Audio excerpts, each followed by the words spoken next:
Umutungo kamere mu Rwanda, imicungire, imikoreshereze yawo. Reka tubahe ikaze mu kiganiro umutungo kamere mu Rwanda, ikiganiro mutegurirwa n'ikigo gishinzwe umutungo kamere mu Rwanda. Mbibutsa ko iki kiganiro kigamije gukangurira abaturarwanda uburyo bwo kubungabunga no gucunga neza umutungo u Rwanda rufite, waba uw'amazi, uw'ubutaka, uw'amashyamba n'undi mutungo kamere wose u Rwanda rufite. Uyu munsi turagaruka cyane ku buryo bwo kubungabunga umutungo kamere w'amazi n'imikoreshereze yawo. Turi bwibande cyane ku biyaga bishya bihangwa bigakorwa hagamijwe gukemura ikibazo cy'amazi make abaherereye muri ako gace gishyirwamo. Muri iki kiganiro rero dufite urugero rw'ahagiye kuzashyirwa iki kiyaga mu gishanga kiri ku mugezi wa Muvumba mu karere ka Nyagatare mu mirenge ya Rukomo, Karama na Gatunda. Twasuye abahaturiye batubwira inyungu biteze kuri iki kiyaga cy'igikorano. Ikigo gishinzwe umutungo kamere mu Rwanda cyo kirasanga ari igisubizo cyiza kuri iki kibazo cy'amazi ari muri aka karere n'ibice by'uburasirazuba muri rusange. Muri iki kiganiro kandi turi kumwe n'umuyobozi mukuru wungirije ushinzwe imicungire n'imikoreshereze y'umutungo kamere w'amazi mu kigo gishinzwe umutungo kamere mu Rwanda. Iki kiganiro mugiye kukigezwaho nanjye Jean Paul Mbarushimana.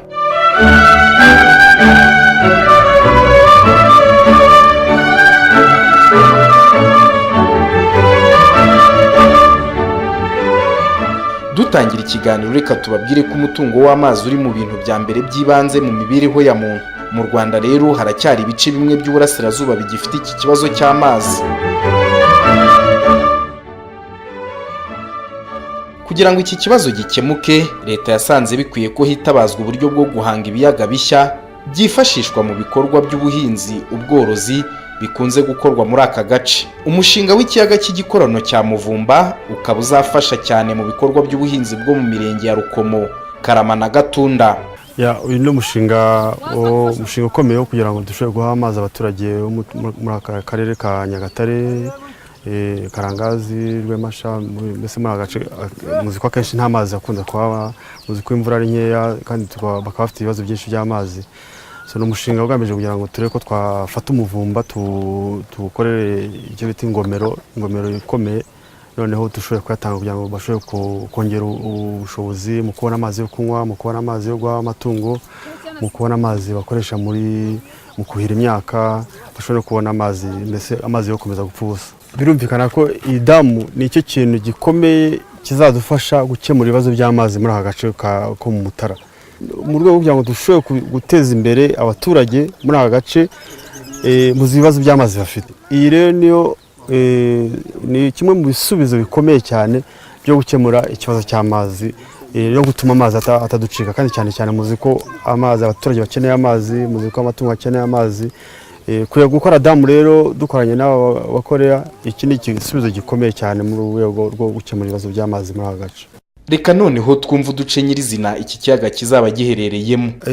Igice cya Cyenkwazi, Kirindi Mure, Gikagati, Bushara, aho hose niho ikiyaga kizaba kiri, kugera hafi kuri Karama Road, uriya muhanda ujya hafi Bugande. Ariko ubundi impact zawo cyangwa se komanderi yaho bazakora irrigation n'ahantu harehare turaza kubabwira mu kanya.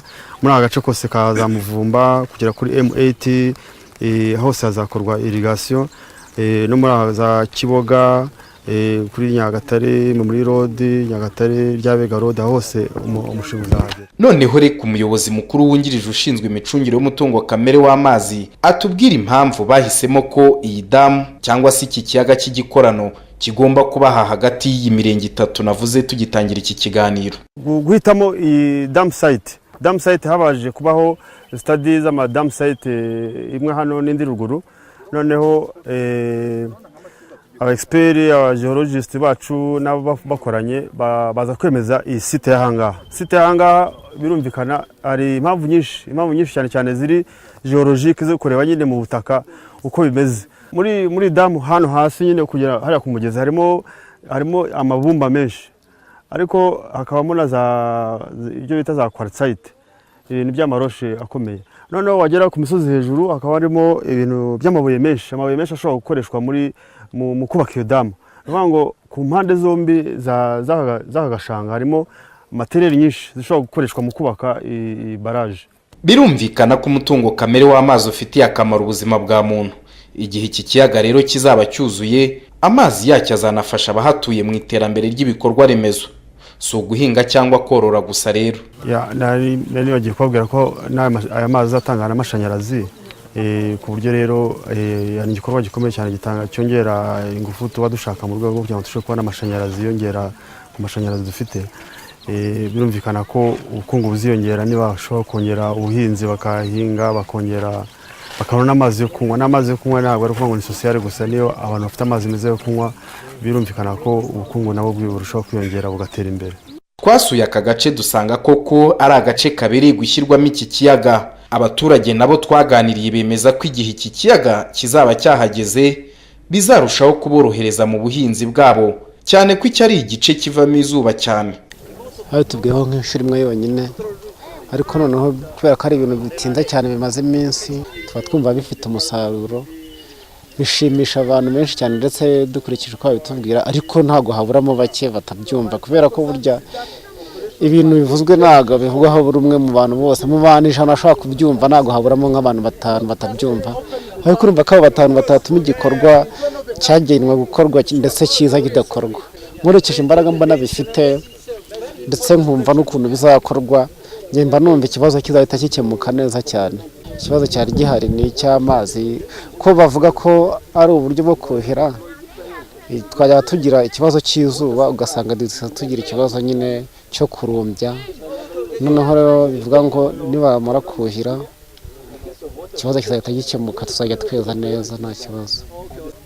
Muri aka gace rwose kizakemuka, kabona nubwo n'ubundi n'ikibazo cy'amazi, twaba dufite ikibazo cy'amazi atari meza, ariko amazi atari meza twayabonaga, gusa meza yo cyane nk'ayo dushaka ntituyabone, bitewe n'uyu muvumba wacu hano hafi twese twawuvomaga tumaze no kumenyera. Ariko nyine ugasanga twajya hirya no hino bafite amazi meza tugasanga hari ikintu baturusha, bityo rero ahubwo hari ikintu ntimbisha, aya mazi n'ubundi azakomeza ari aya ngaya n'ubundi dusanzwe dufite, usibye ko wenda tuzayabona ku buryo bworoshye, no hirya no hino bajya kuyazana bagiye kure, wenda akabasha kugera hafi yabo. Sinzi rero niba hari icyo bazakora wenda kugira ngo abe meza, ntakomeze kubasa nk'uko abasa. Inyungu ngenda zibona cyane, bitewe n'uko iki gikorwa mbona kizakoreshwa n'abakozi benshi cyane, ndetse hagakenerwa n'ibikoresho byinshi. Ibyo ari byo byose abaturage baturiye aha hafi bazabona akazi, nta muntu uzongera kuba umushomeri ku buryo bugaragara. Ndetse ngewe numva rwose byakabaye binatangira, umuntu agatangira agakora, ndumva bishimishije cyane. Bibaye bitangiye n'ejo byarushaho kunshimisha, tugakora, abacuruza bagacuruza, ko ba bantu baba bakora nabo baba bakeneye ibicuruzwa nabo bakagura, mbese uzasanga hano hantu bimeze neza cyane. Igihe uyu mushinga uzaba watangiye gushyirwa mu bikorwa, abaturage turi kumwe muri iki kiganiro babona ko hari igikwiye kuzitabwaho mu bijyanye n'ubutaka cyangwa indi mitungo izisanga mu mbibe za kiriya kiyaga. Icyo ngiye nabona barimo baranyuranyuramo babarira abaturage ubutaka bwabo bakurikije ukuntu bungana ndetse n'ibikorwa bafitemo, ariko icyo gihe ntabwo bababwira ngo tuzabahaya, ntabyo bazi.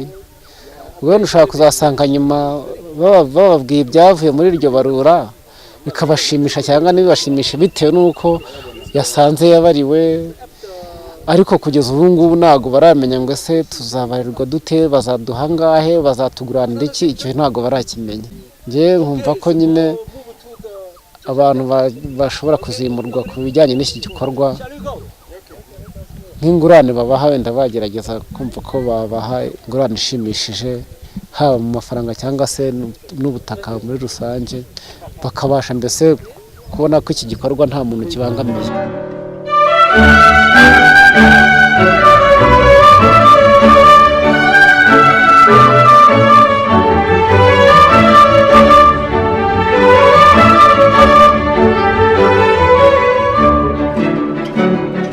Imyiteguro rero igeze kure, kandi inzego z'ubuyobozi zatangiye gutegura abaturage bahaturiye.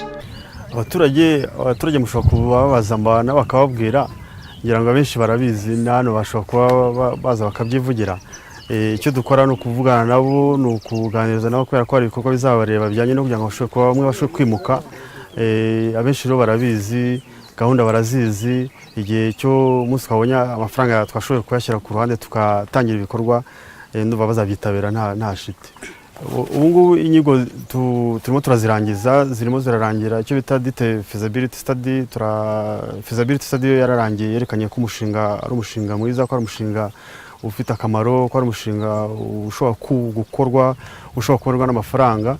Ubu turimo gahunda rero kugira ngo dutangire gushaka amafaranga, twayashaka mu baparteneri bose dukorana, twayashaka mu nzego za leta. Mbese turi muri gahunda yo tubona amafaranga tuyashyira hamwe tuyakusanye, none dushobora gutangira kubaka wenda nko mu mwaka umwe gutyo. Kubera ko iki ari igice cyegereye umupaka wa Uganda kandi amasoko azifashishwa mu kurema icyo kiyaga haraturuka muri Uganda, niyo mpamvu hagomba imikoranire ya leta y'u Rwanda n'iya Uganda. Abagande tugomba gukorana nabo kubera ko igice kinini cya catchment kiri muri Uganda. Birumvikana ko tugomba kuzakorana kugira ngo tubungabunge ikiriya gice. Birasaba ko duhura nabo tukaganira, bakamenya n'umushinga nabo, hanyuma tukarushaho kubungabunga, gutera ibitero, gukora amaterasi muri kara gace kugira ngo dushobore kurwanya isuri izageza muri uyu mugezi, dushobore kwigabanya. Iki ni igikorwa gikomeye, ni cya gikorwa duhuriraho cyane cyane mu rwego rwo kugira ngo amazi dushobore kuyabungabunga, dushobore gukora n'inzego zinyuranye, dushobore kubyaza umusaruro nyine amazi tuba dufite, tubungabunga amazi ariko tunayabyaza umusaruro. Bivuga ngo rero ni igikorwa cyiza cy'intangarugero, aho inzego zihuriraho hose, tukabungabunga amazi, tukayagomera, tukayabyaza umusaruro, tukayaha muri rwego rwo kuhira imyaka, tukayaha abaturage mu rwego kugira ngo bashobore kuyabona ayo banywa, tukayaha amatungo kugira ngo nayo ashobore kubona amazi, tukatanga n'amazi mu rwego rwa environment kugira ngo ibidukikije nabo bibone amazi. Urumva ko tuba tugerageje ku cyo bita multipurpose dam, no kuvuga gukorera hamwe amazi tukayabyaza umusaruro, agatanga umusaruro kurushaho, kandi nayo tukayabungabunga aho kugira ngo tuyabone buri teka atemba yirukanga. Shuti mudukurikiye mu kiganiro umutungo kamere mu Rwanda, bibutse ko amazi ari muri bimwe bigize ubuzima bwa muntu. Ni byiza rero ko abaturarwanda batozwa umuco mwiza wo gufata amazi nk'ubukungu bukomeye bwa muntu. Tunabibutse ko ibiyaga karemano biba byahanzwe ahantu nk'aha binafasha cyane mu gihe cy'izuba. Ubu bukaba uburyo bwiza bwo gukoresha amazi. Iki kiganiro mwagiteguriwe n'ikigo gishinzwe umutungo kamere mu Rwanda, mwakigejejweho nanjye Jean Paul Mbarushimana. Naho mu bindi biganiro by'ubutaha.